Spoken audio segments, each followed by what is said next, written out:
बता दें 1 घंटे बाद एनसीपी की बैठक है। दिल्ली में वर्किंग कमेटी की बैठक होने वाली है। शरद पवार गुट के नेता इसमें शामिल हैं। सुप्रिया सुले, जितेंद्र आव्हाड, जयंत पाटिल इस बैठक में मौजूद हैं। फिलहाल शरद पवार का जो दिल्ली स्थित आवास है वहां पर ये सभी नेता है और यहीं पर ये बैठक होने वाली है।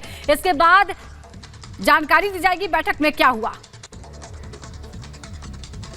और मृदुल हमारे सहयोगी जुड़ गए हैं सीधे जहां पर यह बैठक होने जा रही है। मृदुल, क्या अपडेट है? 1 घंटे बाद यह बैठक होने जा रही है, क्या एजेंडा रहने वाला इस बैठक का?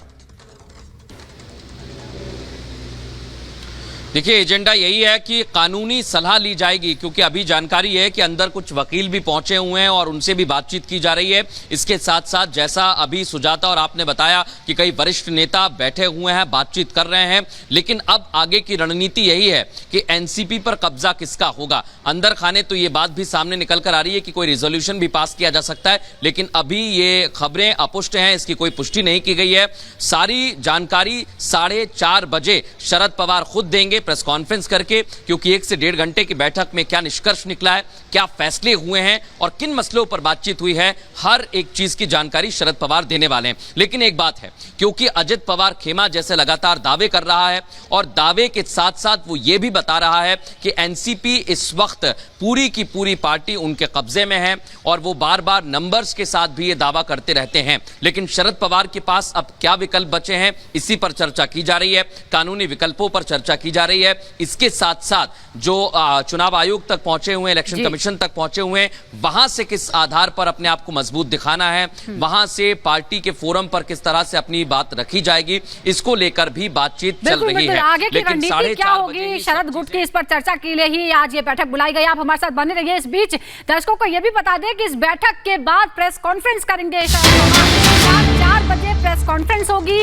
वर्किंग कमेटी की बैठक में क्या कुछ हुआ इसके बारे में जानकारी दी जाएगी। आगे का कोर्स ऑफ एक्शन क्या होगा इस बारे में भी बताया जा सकता है कि अब शरद पवार गुट क्या करेगा, क्योंकि अजित पवार गुट ने उन्हें बेदखल कर दिया है। अजित पवार ने साफ तौर पर कह दिया कि हमने बैठक करके शरद पवार को अध्यक्ष पद से हटा दिया है। तो अब वो क्या करेंगे आगे।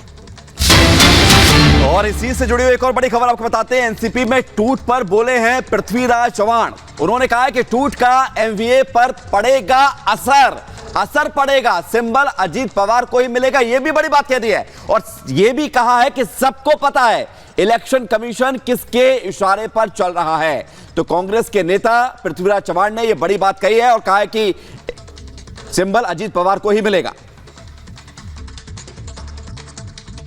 राज्य की महाविकास आघाड़ी पे इसका फर्क तो पड़ेगा, इसलिए बोलना भी जरूरी है। अब एनसीपी में जिसे हम यहाँ पे राष्ट्रवादी कांग्रेस कहते हैं, उसमें एक बंटवारा तो हो गया है चाचा भजती में और काफी बिटरनेस है 2-1 महीने के अंदर, जब तक एकनाथ शिंदे जी के खिलाफ विधानसभा के अध्यक्ष के पास जो कार्रवाई चल रही है उसमें फैसला देना पड़ेगा। तो उसमें शायद वो निलंबित होंगे, क्योंकि बचने का कोई रास्ता नहीं है। तो अगर ये 16 विधायक और मुख्यमंत्री चले जाएंगे तो नए मुख्यमंत्री की आवश्यकता होगी और उस समय शायद या उसके पहले भी हो सकता है कि वो राज्य की पूरी जिम्मेदारी अजित पवार को दे। तो कुछ देर बाद शरद पवार के दिल्ली वाले आवास पर वर्किंग कमेटी की बैठक बुलाई गई, लेकिन बैठक से पहले पोस्टर वॉर नजर आया। शरद गुट की तरफ से एक पोस्टर लगाया गया, बाहुबली फिल्म का दृश्य दिखाया गया जिसमें प्रफुल्ल पटेल को कटप्पा बनाकर धोखेबाज गद्दार कहा गया। रिपोर्ट आपको दिखाते हैं।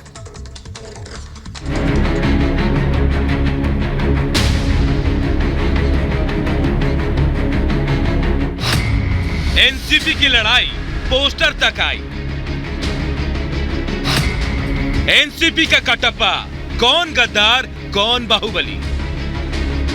एनसीपी के चाचा भतीजे का झगड़ा देश की आर्थिक राजधानी मुंबई से शुरू होकर देश की राजनीतिक राजधानी दिल्ली तक आ गई है। शरद पवार गुट की तरफ से अब अजीत पवार का साथ देने वालों के खिलाफ तीखा हमला किया जा रहा है। दिल्ली में पवार के घर के बाहर मशहूर फिल्म बाहुबली के तर्ज पर पोस्टर लगाए गए हैं। इन पोस्टर्स में शरद पवार को बाहुबली बताया गया, जिसकी पीठ में छुरा घोंपा गया है और छुरा घोंपने वाले कटप्पा के तौर पर प्रफुल्ल पटेल को दिखाया गया। पोस्टर में बड़े बड़े अक्षरों में गद्दार लिखा गया है। दिल्ली में ये 6 जनपद पर शरद पवार का आवास है, जिसके ठीक बाहर शरद पवार को लेकर और अजीत पवार को लेकर पोस्टर्स लगे हुए हैं। देखिए यहाँ पर मैं सबसे पहले पोस्टर्स दिखाने की कोशिश करता हूँ आपको। इस पोस्टर में आप देख रहे होंगे हैशटैग गद्दार लिखा गया है, जो राष्ट्रवादी विद्यार्थी कांग्रेस की तरफ से ये पोस्टर लगाया गया है, जिस पर लिखा गया है, सारा देश देख रहा है अपनों में छुपे गद्दारों को, माफ नहीं करेगी जनता ऐसी फर्जी मक्कारों को। इस पोस्टर में शरद पवार की पीठ में छुरा घोंपते हुए अजीत पवार को दिखाने की कोशिश की गई है। शरद पवार के समर्थकों ने ऐसे पोस्टर दिल्ली के लुटियन जोन में कई जगह लगाए थे। रात के अंधेरे में लगाए गए ये पोस्टर दिन की रोशनी फैलने के साथ ही चर्चा में आ गए। सच अक्सर कड़वा होता है और पवार साहब का लहजा हमेशा बहुत अच्छा रहा है, लेकिन ये कार्यकर्ताओं के मन की बात है। ये जो उनको बताना चाहते हैं कि आप देखो ये हो, और ये सीधी बात है और ये सच बात है, और यही हमने लिखा है। ये सच झूठ की लड़ाई है और ये सच है उनके लिए, जो उन्हें देखना चाहिए कि वो कौन है। वो गद्दार हैं जिन्होंने एक 83 साल के आदमी की पीठ में छुरा घोंपा है। राजनीति की जानकारी से एक बार फिर पवार के परिवार प्रेम से ही जोड़कर देख रहे हैं। शरद पवार का तख्ता पलटने वाले भतीजे अजीत पवार की जगह इशारों में प्रफुल्ल पटेल को ही इस उठापटक के लिए जिम्मेदार ठहराया गया। हालांकि एनडीएमसी ने इन पोस्टरों को हटवा दिया है।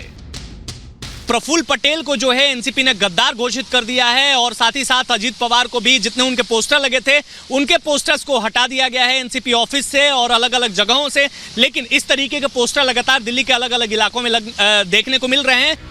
अपने राजनीतिक जीवन के सबसे मुश्किल हालात का सामना कर रहे शरद पवार इस संकट से निकलने के लिए हर मुमकिन कोशिश कर रहे हैं। जानकारों का कहना है कि शरद को अपने भतीजे अजीत के इरादों की भनक थी।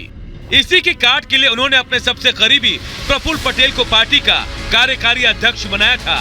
लेकिन प्रफुल्ल का अजीत पवार गुट में जाने से शरद की सारी रणनीति धरी की धरी रह गई। ब्यूरो रिपोर्ट और रिपब्लिक भारत।